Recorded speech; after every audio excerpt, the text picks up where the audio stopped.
আসসালামু আলাইকুম সম্মানিত দর্শক শ্রোতা, আপনারা যারা হাইপার অ্যাসিডিটি তথা বুক জ্বালা পোড়া ও গ্যাস্ট্রিক আলসারের সমস্যায় ভুগছেন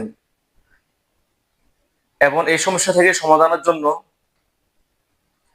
বিভিন্ন ধরনের অ্যান্টাসিড ও অ্যান্টি আলসারেন্ট জাতীয় ট্যাবলেট ক্যাপসুল সিরাপ বছরের পর বছর খেয়ে যাচ্ছেন, তাদেরকে বলছি এবার থামুন।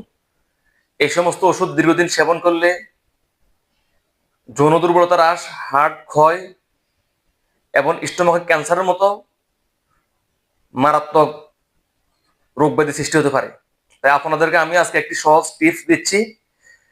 আপনারা 1 কেজি পরিমাণ জ্যৈষ্ঠ মধুকে পাউডার করে একটি পরিষ্কার পাত্র রাখবেন এবং 1 কেজি মৌরি বা যেটাকে গ্রামে মিঠা জিরে বা মিষ্টি জিরে বলে, এটাকে পাউডার করে একটি পাত্র রাখবেন এবং প্রতিদিন সকালে খালি পেটে 1 চা চামচ জ্যৈষ্ঠ মধুর পাউডার 1 গ্লাস গরম পানির সাথে মিশ্রিত করে সেবন করবেন এবং সকালের নাস্তার পরে 1 চা চামচ মৌরি বা মিঠা জিরার পাউডার 1 গ্লাস গরম পানির সাথে মিশ্রিত করে খাবেন। ইনশাআল্লাহ আপনাদের হাইপার অ্যাসিডিটি তথা বুক জ্বালা পোড়া, গ্যাস্ট্রিক আলসার, অজীর্ণ, বদহজম এবং পেটের সমস্ত প্রকার সমস্যা সমাধান হবে।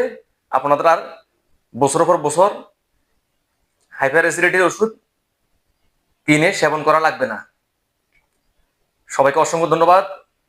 আসসালামু আলাইকুম।